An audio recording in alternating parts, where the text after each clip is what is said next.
Okay, so I am Barbara Garrity Blake. It's May 24th, 2016, and I am here at the Coastal Federation, North Carolina Coastal Federation headquarters, talking to Mr. Frank Tursi. So, Frank, why don't we start off before we get into thoughts about the Fisheries Reform Act? Can you just give us a little background information about where you Sure. were born, where you grew up, and how you came to get involved in, environmental fisheries, coastal Sure. issues? Um, I was born in Brooklyn, New York. Um, I jokingly tell people grew up on an island, which is technically true. Um, you laugh, I say, but it is the western end of Long Island. I grew up in a neighborhood called Sheepshead Bay back in the 1950s, 2 blocks from the bay. Um, at the time, the bay, you could still safely eat what you caught out of the bay. I spent much of my childhood with my feet dangling over a pier or over a seawall along Sheepshead Bay. Um, when I was about 10 years old, my uncle bought a house. Well, house is a euphemism. Bought a little cottage in Lindenhurst, Long Island, the middle part of Long Island on the Great South Bay. Lindenhurst then was like much of North Carolina coast is now. The great exodus from New York City had not begun yet. It was potato fields and salt marshes. The house was one of only two on the block, sand block, on a sandy path that led to the beach. We were within a clamshell throw of the beach. And for several summers, from the time I was 9 years old to the time I was 12 or 13, my cousin and I, who was 2 years younger than I am, spent entire summers roaming the empty beaches of Lindenhurst, gigging eels and scooping up crabs. And looking back on it all now, I realize those were the seeds of the environmentalism which drove most of my life, where they were first planted. Yeah. So, Can I interrupt for a second? sure. When this AC came on, was it going to go off? Or is it just It's on thermostat. We can go cut it Can I off. cut it off? Because Yeah, I'm we can worried cut that it's interfering Yeah, with we can this. cut Let it me off. pause this a second. So we're resuming, hopefully with better audio now that the AC is off. Okay. All right, so Frank, you were talking about growing up on the coast in New York. I grew up, New York is a maritime city, and most people forget that fact of geography. But there is no, it is surrounded by water.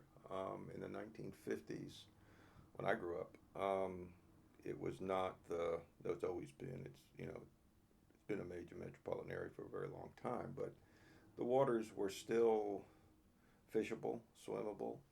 I used to ride my bike out to Plum Beach along Belt Parkway, and Plum Beach was at the end of the runway of what was then Idlewild Airport, what's now Kennedy International Airport. And actually, there were plum trees that you could actually still eat the plums. We'd fish off the beach. A lot of my activities as a kid was based around the water. Um, uh, and so, that is really where it all started for me as far as my interest in coastal issues and the environment. Um, as odd as it seems to sound, growing up in America's major metropolitan area. Um, and so, but New York was a cool place to grow up in the 1950s for a kid. So what brought you to North Carolina? My father was in the garment industry. The garment industry fled south for the same reasons that it has fled overseas. Um, Cheap labor, no unions, cheap land. So in the 1960s, much of the industry left New York City for southern states. So his company bought an existing clothing company in Asheville, and I moved to the mountains of North Carolina, where I went to high school. And there, quickly, obviously, we were 400 miles from the ocean. Um, so I quickly became enamored with mountain streams and brook trout and brown trout, and traded in my saltwater fishing rod for a fly rod.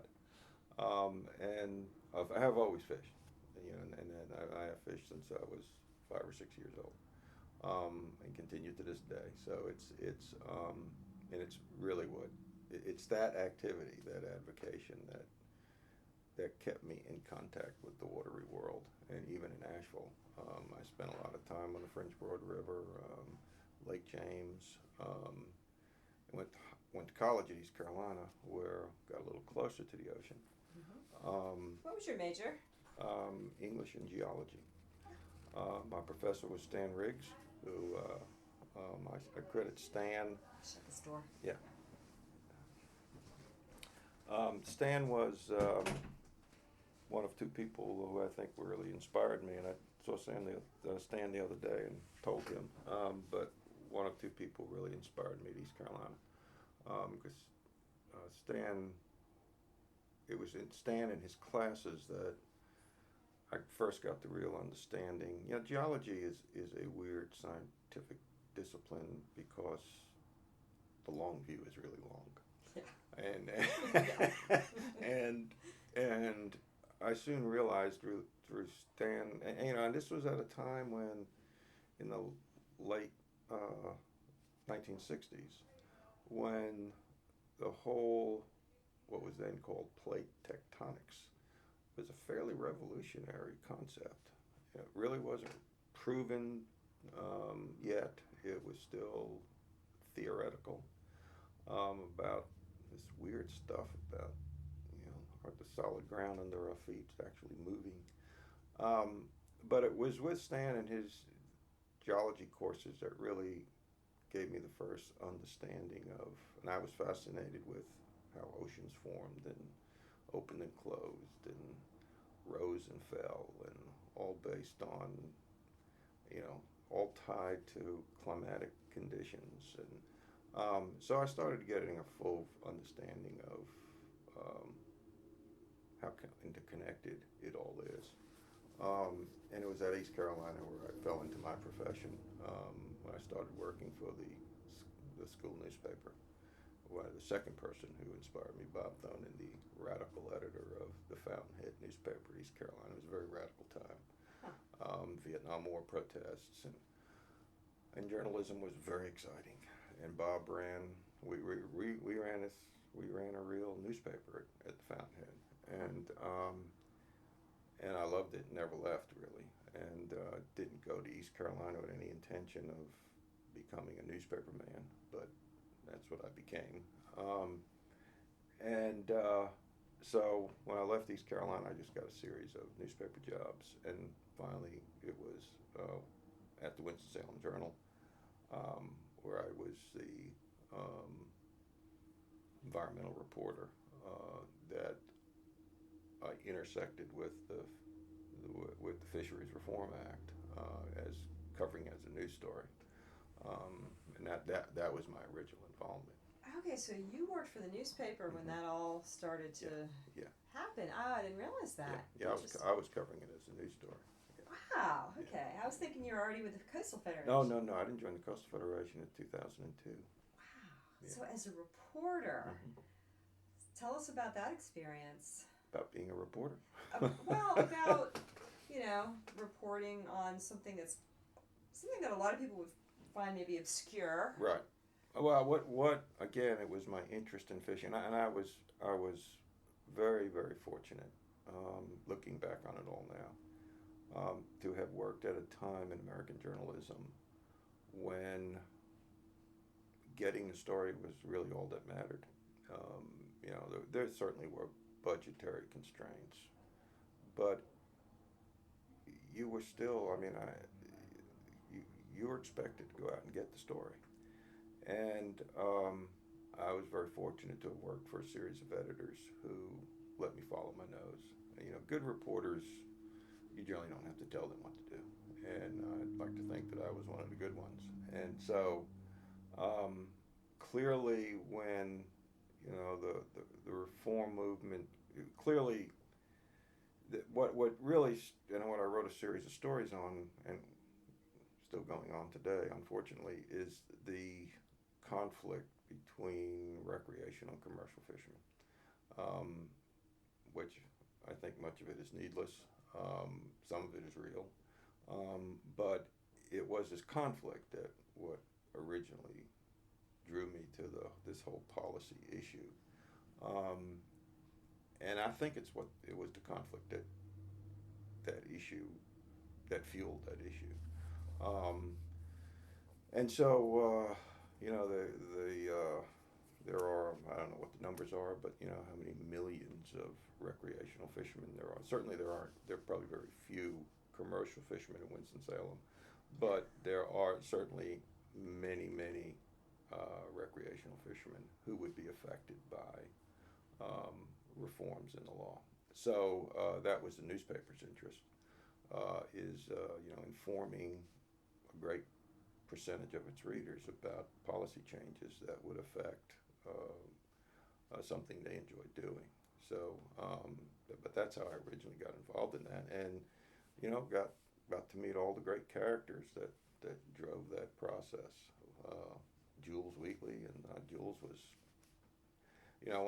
one of the great things about a career in journalism is, I guess it's still true, but certainly was true 35 years I was in it, was the great and unusual characters that I met all across the state, and Jules was certainly one of them. Oh yeah, oh yeah. Who else do you remember that vivid personalities? The chairman, what was his name? Bob Lucas. Bob Lucas. No, Bob was a visionary in a lot of ways, who saw a lot of what was possible before anyone else did, and he was really the driving. I have to stop and really think about all the meetings, but Bob was clearly the driving force that kept it all together. He was a perfect choice of chairman. Yeah, I agree. When you said earlier that you felt like this ongoing, deeply embedded conflict between commercial and recreational fishermen was part of the driving force, how so? Well, I think it was the recreational fishermen have always outnumbered commercial fishermen, certainly do today. And it was that group of fishermen's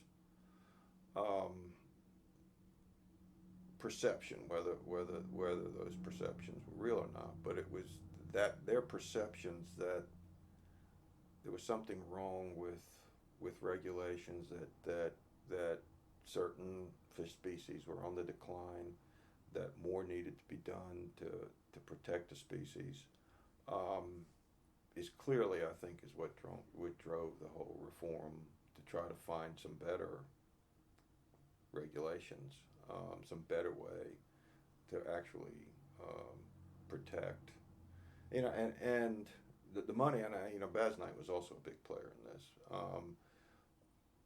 mostly behind the scenes, because clearly there needed to be a dedicated source of money, and we did not have a saltwater fishing license, though we have had freshwater licenses for as long as I've fished in North Carolina. But it was a new concept for saltwater, and Baz Knight was resistant until the very end. But if we were going to do the research, do the data collection that was going to be needed, we had to pay for it all. So clearly, and that some way had to be found to raise that money, and so the license became an obvious strategy, and Baz Knight was resistant for a while, coal wind down. It's too bad I don't guess Mark can. I don't think it's possible. It's too bad. Yes. Because I'm not really clear. And Lucas could probably. There was something that triggered the change. And Yeah, because that came a couple, 3 years after Yeah. the passage of Yeah. the Fisheries, Yeah. maybe even longer than that. Yeah, something happened to trigger the change, and I'm not really sure what it is. I'd be speculating. But Bass Knight was resistant. It wasn't getting through the legislature, and I don't remember if there had actually been attempts. If bills were actually introduced, I don't remember. But it was clear that a licensing bill just wasn't going to get through until several years later. You're right. Did you ever interview Senator Bass Knight? Oh yeah, many times. So what was that like? He was again one of the many characters. Mark was. I've always said that he is the perfect example of the citizen legislator. Guy who came from rather meager background in Dare County. Didn't know very much about environmental protection and was antagonistic, as most men of his time and profession were. But slowly grew into the role and became very sophisticated towards the end of his career. Became very sophisticated in his understanding of environmental connections, and while his long-time career as president of the state senate is somewhat mixed, I think you could point to some things that probably aren't that admirable. I think on the whole, though, I think he did a great deal of good for the coast, and there won't be anyone like him again. Those times are gone. The power has shifted away from coastal areas, and the coast will never have another champion like they had in Mark. But he used to call me. It was his woman that was his long time. Norma. I'd call Norma, and I said, I need to speak to the senator. She said, Frank, he's on the floor. I'll get the message to him. And invariably, he would call me on his way. They would break. They wouldn't work on Fridays. So they still don't work on Fridays. So he'd leave Raleigh either late Thursday or early Friday, and he would call me from like Williston. And Williamston. Huh? It had to be Williamston, not Williston. Yeah, Williamston, not Williston. Williamston. He called me from 64 somewhere, and on his way to Manio. And once you got Mark talking, you couldn't get him shut up, and it would be this rolling travelogue over the next 50 miles. I'm certain if I let it go on all the way to Manio. And within the first 10 minutes, I got what I needed, and then it was just, piss off Mark Bass Knight. And it would be this, he'd roll through Columbia, and he'd say, Darren, we got to do something about that road. That road ain't right. We got to do something about that road. And then we'd go through, go over the bridge at Alligator River. And he said, damn, we got to build another bridge here. Oh, he gets stuck at the bridge, and the drawbridge goes up, and he gets pissed off that he was stuck at the drawbridge. And I'd finally say, Senator, I really got to go. I understand, but I look back on that now and cherish those moments where me and Mark in his car rolling down 64. But yeah, he was a real character, and really grew in that role as coastal protector. He had blind spots. He had a blind spot for those damn jetties at Oregon Inlet, and you couldn't convince him otherwise.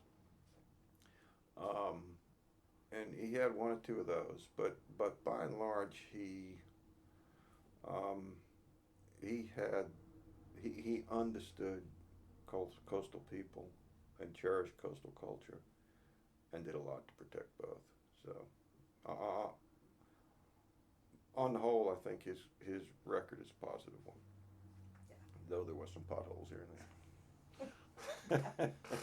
So, are there any other characters that come to mind, whether legislators or During that, during that whole experience? Because you probably talked to so I many did, people. but unfortunately, journalists, you talk to so many that it all becomes sort of this blur. And unless you've got your notes, which I unfortunately never kept, it's the details of, you know, you weren't, you were doing this, though you knew that this wasn't like this particular issue was an important policy issue for fisheries management, but you got so caught up in the demands of getting that daily story that having the opportunity to step back and think introspectively about things, you rarely got that opportunity. The details of it all are a bit, I remember highlights here and there, but without referring to notes or going back and looking at stories. So, all in all, you talk about, that the whole Reform Act movement was born of a conflict, and one user group's ideas of what needs to happen versus another user group. All in all, how did you think the process unfolded? Do you think it was fair? Do you think the various people were fairly represented? I think so. Yeah, and I know that there were a lot of arguments and debates about that, but and that's one of the things that Lucas was a very fair-minded guy, and he was cognizant of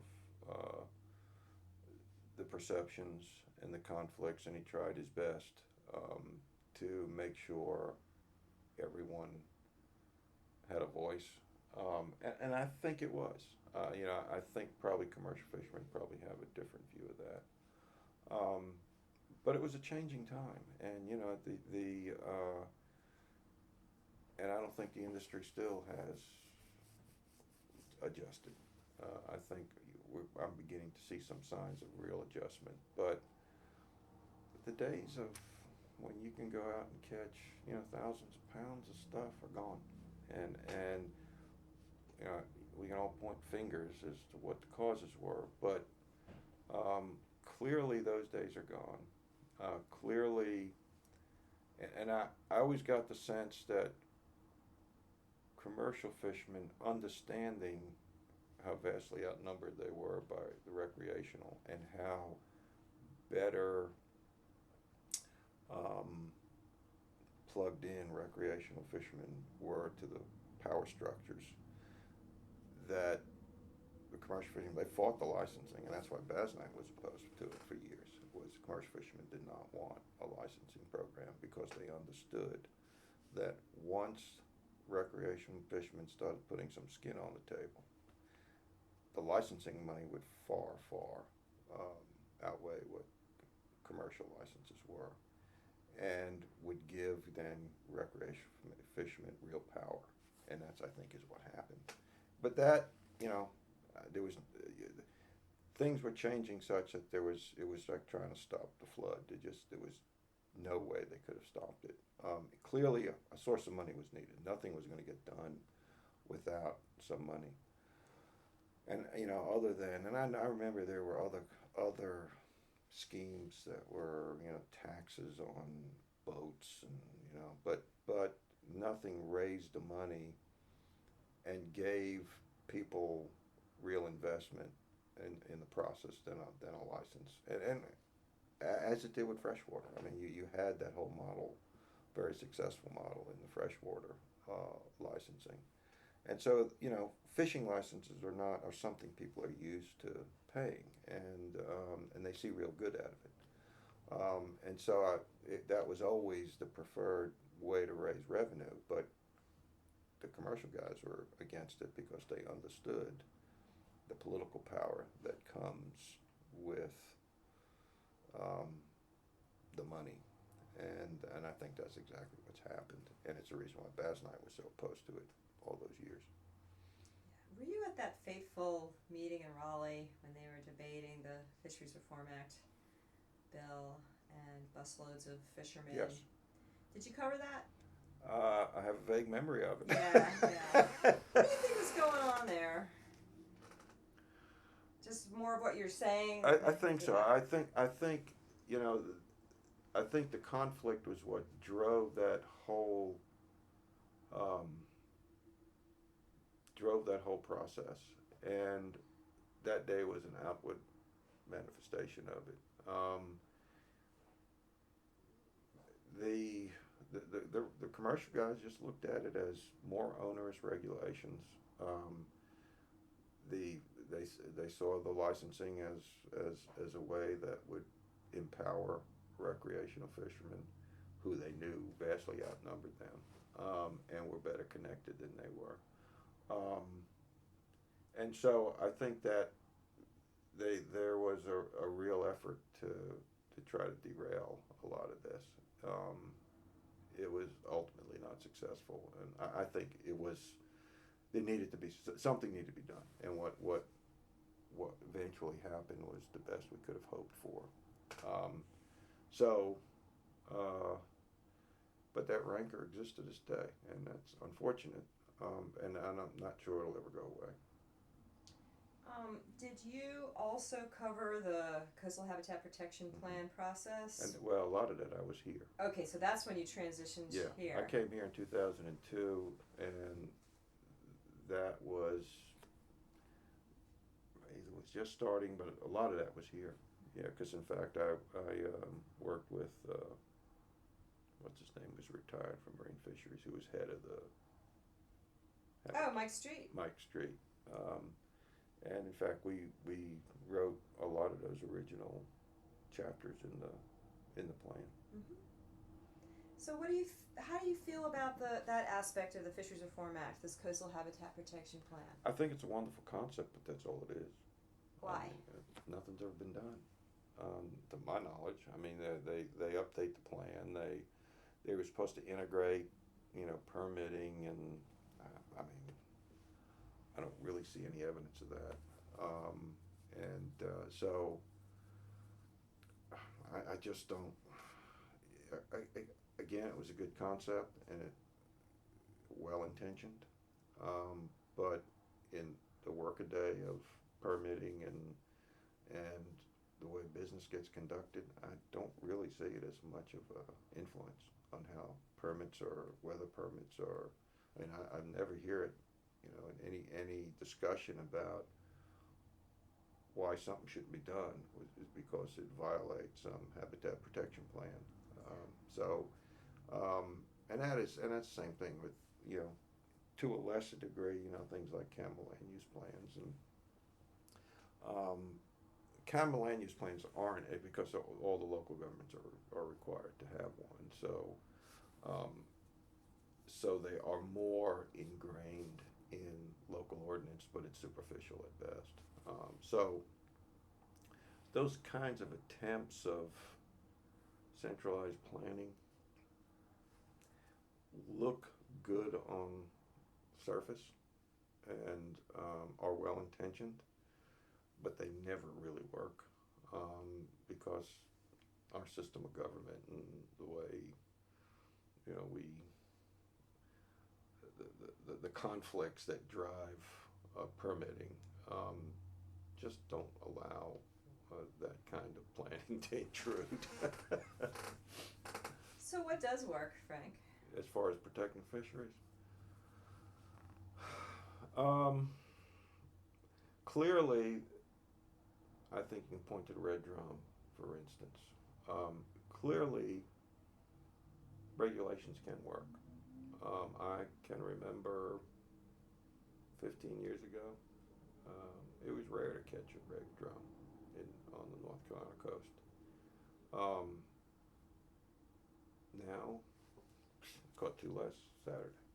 Yeah, and part of the Reform Act was the establishment of these fisheries management plans Correct. for the first time. Correct. That's exactly right. And I believe the red drum was, it wasn't I think blue crab was first, but it was up there. It was Right. one of the first. So that's a real success story.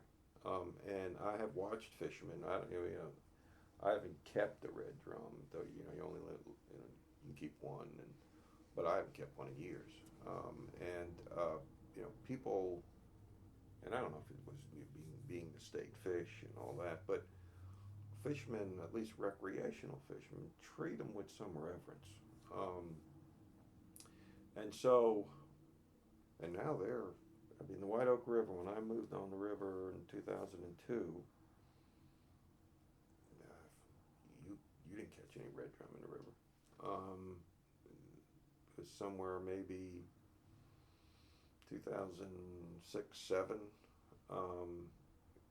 Caught a few small ones. Now you can go in there, you can catch 25, 30-inch red drum in the White Oak River. White Oak River is one of the best drum fishing holes on the North Carolina coast that very few people know about. They do now. It's a very dangerous river. You don't want to go up the White Oak River. A lot of oyster reefs. The channel's not well marked. No, and that is all true. And it's the reason why the White Oak is not fished as much as it is. The Coast Guard doesn't really maintain that channel. And if you miss the channel, you're not going to run into a sandbar. You will run into oyster rock, and there's not a fishing season doesn't go by that boats are almost destroyed on those oyster rocks. So it has acquired a reputation, which is a good thing. Mm-hmm. But the point being that red drum now fishing is very good along most of the North Carolina coast. You find the fish in places where, in my lifetime, you haven't found them before. And that's all due to a well thought out management plan and a regulatory scheme that has brought that fish back. Now, I will say, you look at something like southern flounder. That's a decimated population, despite years of regulations, years of limiting catch sizes, raising size limits. The difference between the two fish is one is a very popular commercial catch and one is not. And so clearly the survival of a species or the health of a species seems to be clearly tied to its popularity as a seafood on the seafood table. If it's a popular restaurant fish, then guys got to go out and catch it. So one thing that saved the red drum is that it's not real. It's not a real popular food fish. Particularly when, if you remember, who was that French cook? When the red drum, black in and Louisiana. red in Louisiana came out against it, and so it's not a real popular. And that is true of you can go down the species list, but tools like management plans and catch limits and size limits, all that can help, clearly can, and the red drum is a perfect example of that. So, Frank, when you consider... Now, I was also, by the way, on the chairman of the first Citizen Advisory Committee for the Cruffle grants. Oh, I didn't know that. Mm-hmm. Tell our listeners what that is. Coastal Recreational Fishing License, better known as Cruffle. The money that, whatever it is now, $15 a year for residents, that money goes into two trust funds. One trust fund cannot be used, is untouchable for a certain number of years. And the other fund is used every year for grants for a whole variety of a lot of boat ramps you see along the coast. It can only be used for grants or projects that enhance uh, access to the water or further our understanding of certain fish species of recreational. Because again, this is a license that is generated by recreational fishermen, so the money can only be used for those projects that advance the understanding or the betterment of recreational fishing. So the money is used for a lot of high dollar, such as boat ramps. It's also used for a lot of scientific studies on various species. It's the You have to either be a university or a local government or a state agency to qualify for the grant money, and I've always thought that was too restrictive. That they need to allow NGOs to also qualify, because a lot of nonprofit groups do a lot of good work, and they tap into the fund now, but they partner with a university or one of the qualified um, classes. And about I don't know, $4 or $5 million a year is doled out in grants. With this large pot of money growing, the secondary fund that isn't used, and I'm not quite sure what it's being saved for. But we and it's an odd. The structure is rather odd, because the state's Wildlife Resources Commission, which regulates freshwater fisheries, already had a licensing program in place. When the legislature did pass the license program, they didn't want to recreate the wheel. So that program is under the auspices of the Wildlife Resources Commission, which has its own commission, and Marine Fisheries has its own commission, regulatory commission. And so they appoint people from each of those commissions to a separate subcommittee to make recommendations on how this money is spent out of the Cruffle license. So the way that now the Wildlife Resources Commission does not has and never has an advisory group.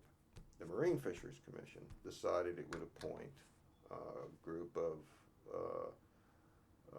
people who are involved in some fashion in recreational fishermen, either fishermen themselves or pier owners or charter boat captains or something. So we had a committee that I co-chaired with a charter boat captain here in Morehead City, whose name I forget, for several years, in which we would screen all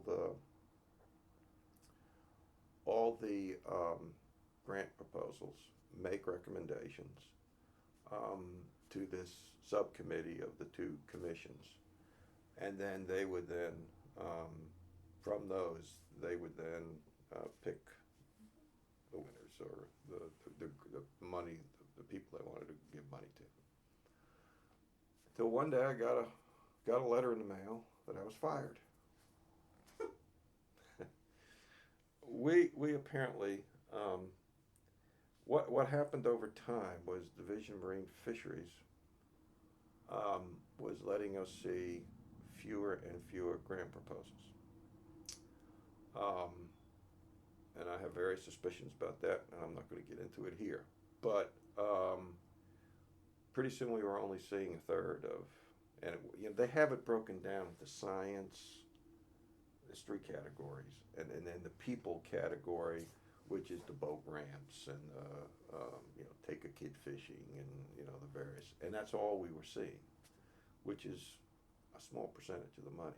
So we complained about it, said we wanted to go back to the old way in which we saw everything, but they told us we just didn't understand the science. What did we know about the science? And they have fisheries biologists and all these experts, and what did we know? And we complained until one day I and every other member of that committee got a letter. Thank you for your service, but you're no longer, we're disbanding the committee. So now there is no public review. Wow. It is all done internally by the Division of Marine Fisheries.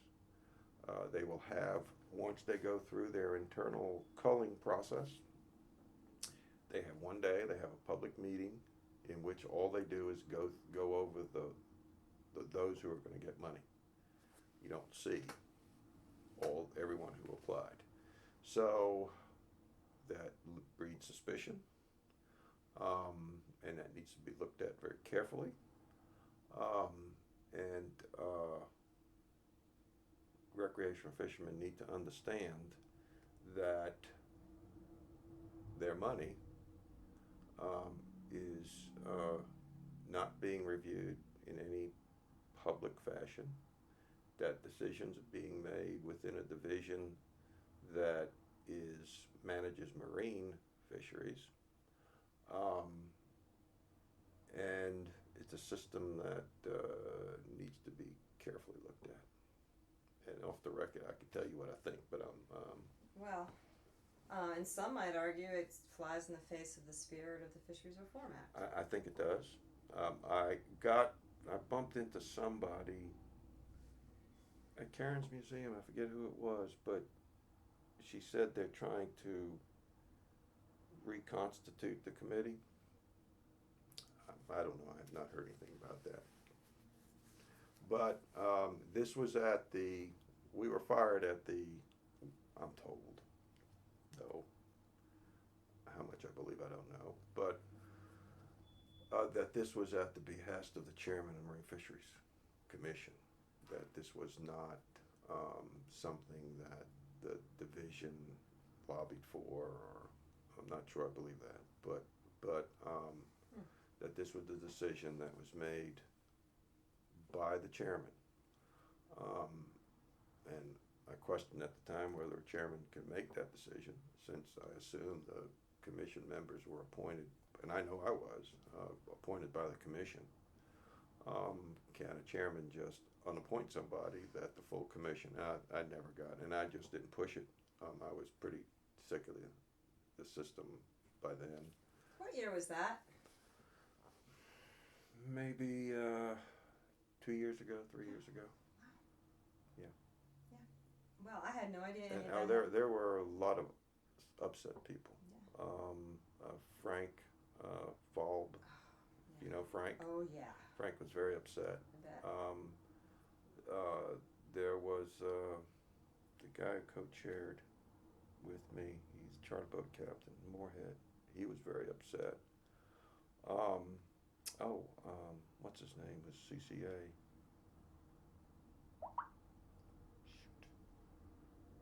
Big shot CCA. Dick Brame. Dick Brame.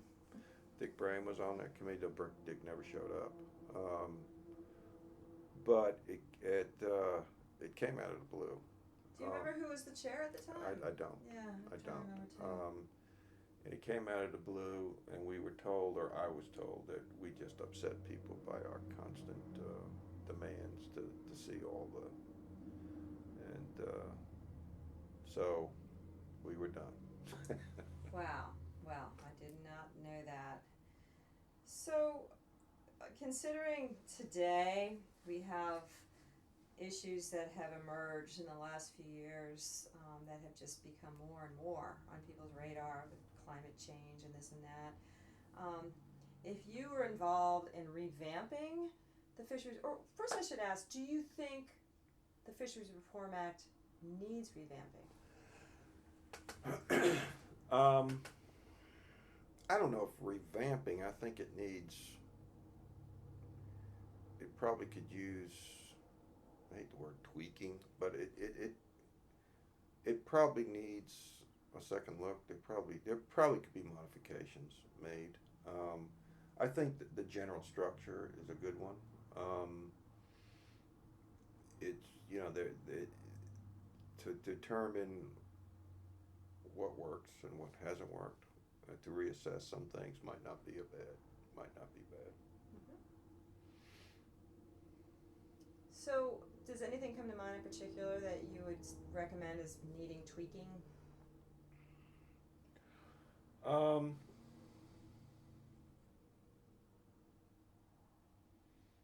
And again, I think that's you get different answers depending on which side of the.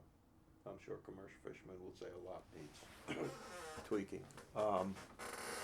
From a recreational standpoint,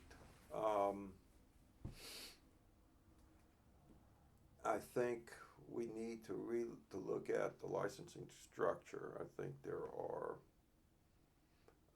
for instance, and I mean these compromises were made for political reasons, and maybe they were needed to get people accustomed to paying for a saltwater fishing license. But if you go fish on a fishing pier, you don't need a license. There's a blanket license that covers everybody on that fishing pier. I don't know how many thousands of people fish on fishing piers. If you go fish on a charter boat or a head boat, you don't need a license. The captain has a blanket license that covers everybody. Those are all compromises that were made to make it more palatable. I don't think we need to do that anymore. We're losing revenue. We're losing data, data collections. So I think in things like that, I think we need to relook at how that fee is structured. I think the way that money is spent, there needs to be a mandated public process. There isn't one now, and as I learned, it can be given and taken away by the whims of one person on a regulatory commission. That's not right. It shouldn't be that way. There are probably $100 million that's been spent. I don't know if there's ever been an audit of how that money was spent. That needs to be done. Talking about from the Cruffle. saltwater license, Yes. yeah. There is this second trust fund that is accumulating money at a rapid rate. I don't know what it's supposed to be used for, what its purposes are, but there's a big pot of money. And as that pot gets bigger and bigger, it becomes a target for all kinds of things. So I think the whole process of how the licensing fees are collected, who should pay for them, and the process in which that money is dispersed in project funds needs a serious look. I mean, it basically works, but there's no real accounting, and there's no meaningful public review and transparency on how that money is spent. And I think a lot of recreational fishermen, if they knew how it's actually gets done, would not be pleased with it.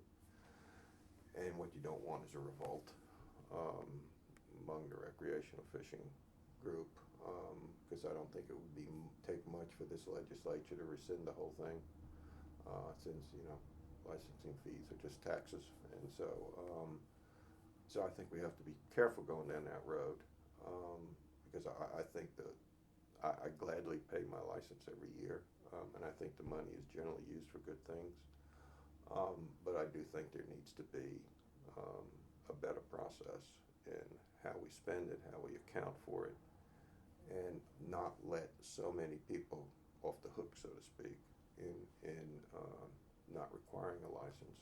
If you fish on a pier, you should have a license. Mm-hmm. If you fish off a charter boat or a head boat, you should have a license. And so I think that clearly needs to be looked at. As far as I think the management plans generally work,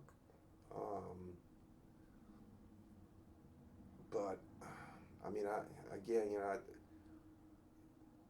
don't have a lot of faith in central planning aspects because it just doesn't work in other places. I mean, and so I don't know how well they work.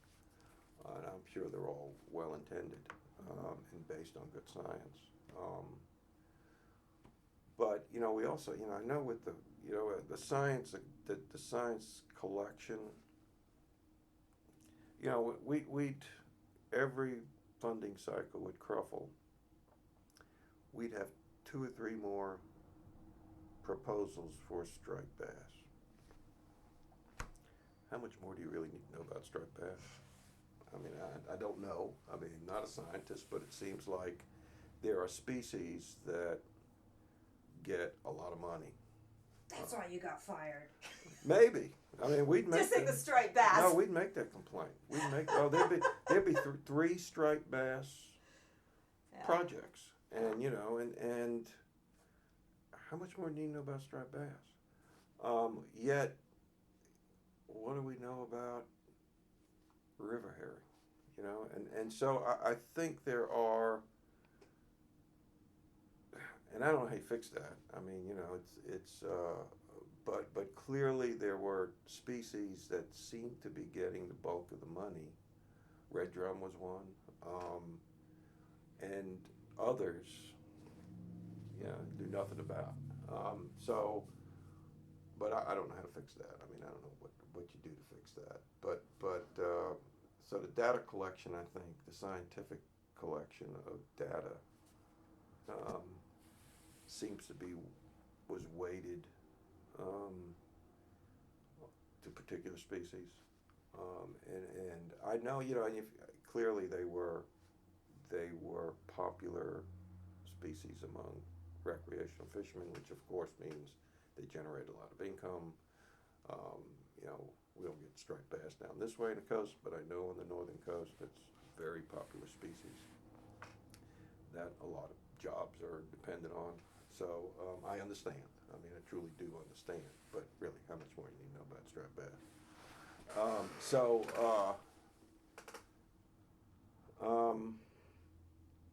But I do think that, I mean, because I was involved in the whole Cruffle thing, and some serious work needs to be done on collecting that revenue and overseeing how it's spent.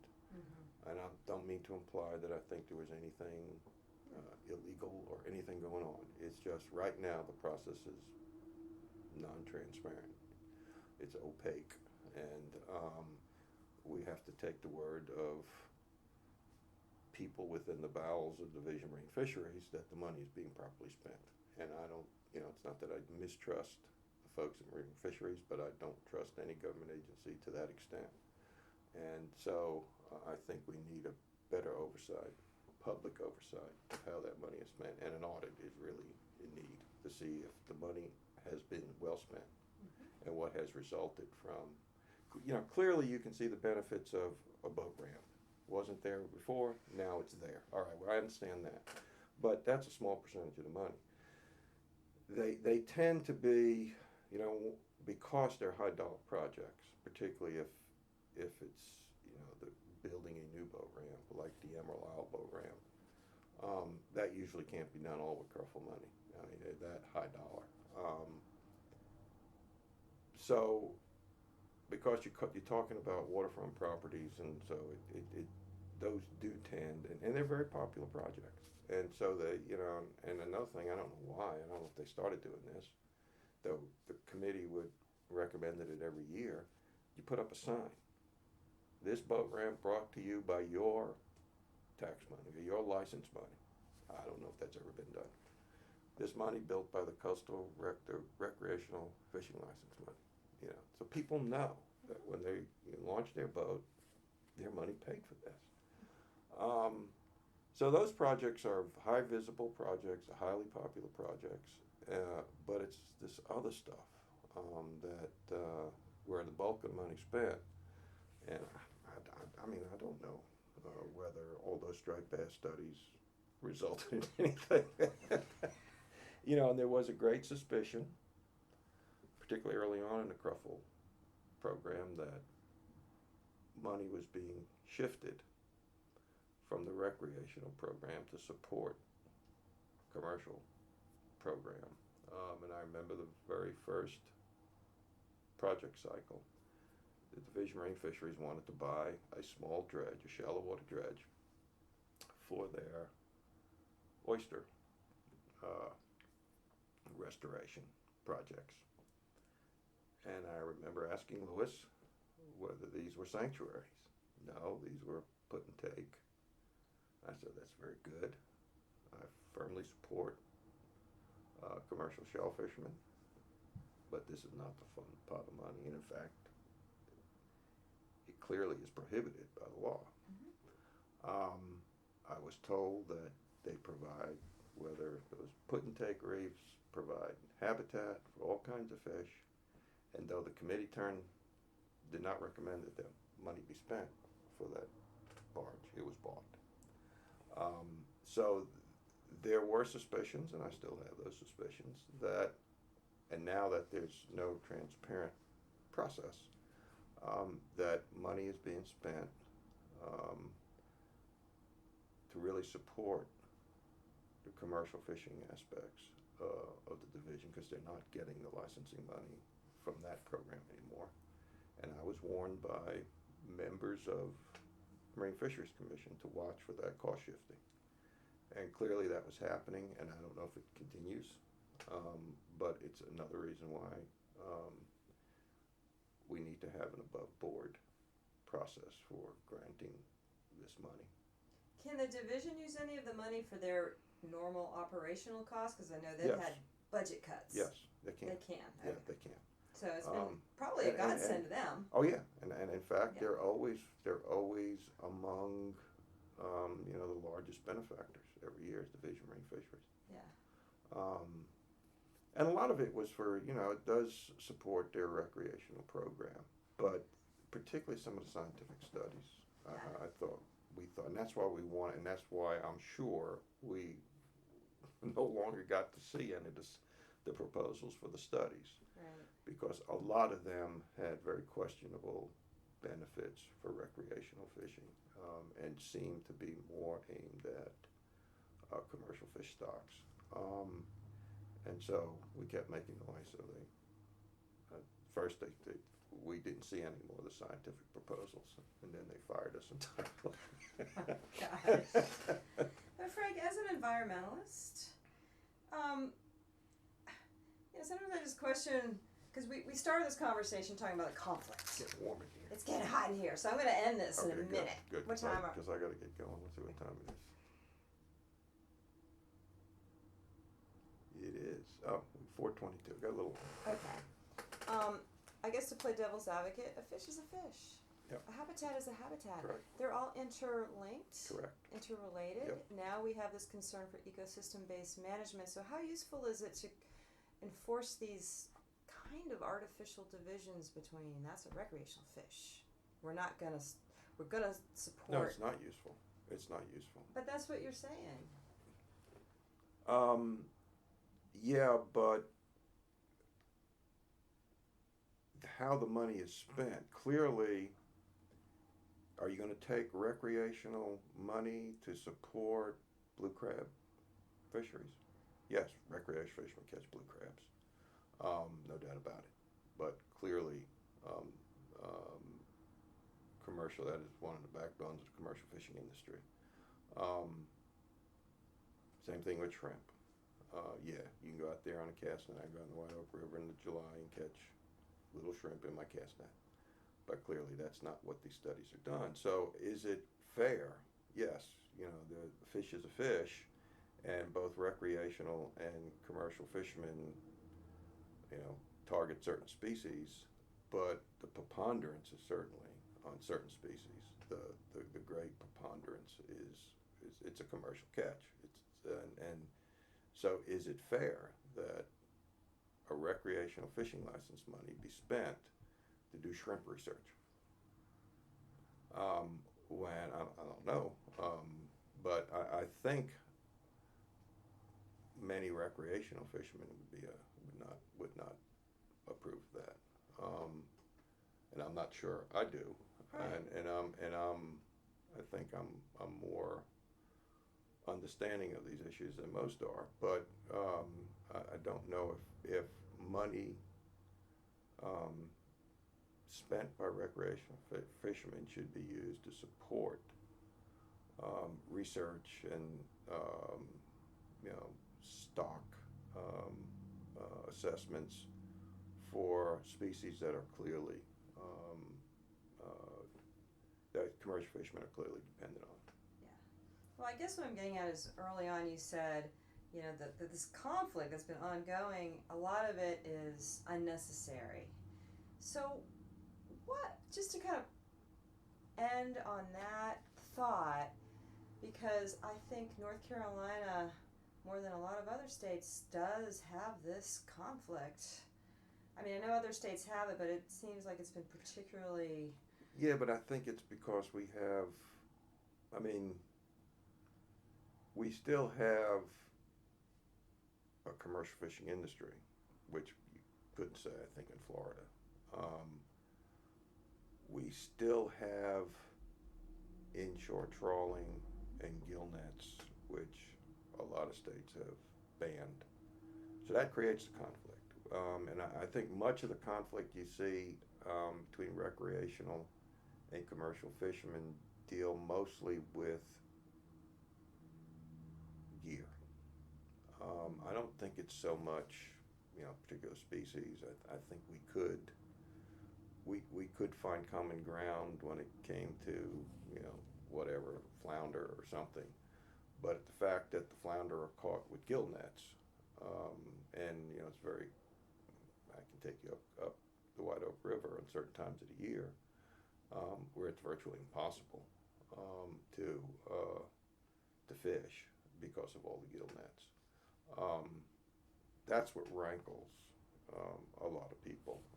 And so that is what leads to the conflict. And I think that's why you see it more here in North Carolina than you do in Florida, Georgia, and a lot of states which have limited or banned certain types of commercial fishing gear that still are allowed in North Carolina. So, and that's where the conflicts are. Right. Do you have any suggestions as to how to better, I don't know, manage conflict? I don't know how.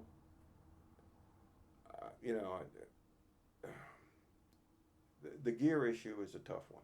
It really is a tough one, and I'm not sure. I fully understand why that gear is used. Commercial fishermen, they're making a living. I mean, I fish for fun. I mean, they're fishing to put food on the table, and so they can't fish hook and line. I mean, they have to fish types of gear that catch a lot of fish, and unfortunately, some of that gear is indiscriminate in the types of fish it catches. And we put a lot of thought into mesh sizes and all that, but I'm not sure how you get around that conflict. Because I do believe if you were to ban inshore trawling, particularly gill nets, inshore gill nets, I think it, as it has in other states, I think it could put if not be the end of commercial fishermen in North Carolina, it'd be damn close. So, and I don't want to see that happen. So I don't know how you get around that issue, and that's the tough one, and that's where all the conflict is, or much of the conflict. It's not over species. It's how those species are caught, and what recreational fishermen perceive to be the inequities in the catch limits and the size limits, where commercial fishermen are allowed, a certain percentage of undersized fish, but those kinds of issues, I think, can be compromised, but you either allow those types of gear or you don't. There's no middle ground there, and so as long as they're still allowed, I think you're going to have this conflict, and I just don't know how to get it. That's the big nut to crack. Right. Okay.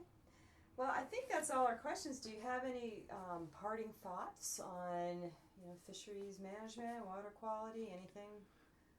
I have fished my entire life, and fishing has meant a great deal to me, both professionally and spiritually. When I used to go to church, when the priest would say, "Where were you this morning?"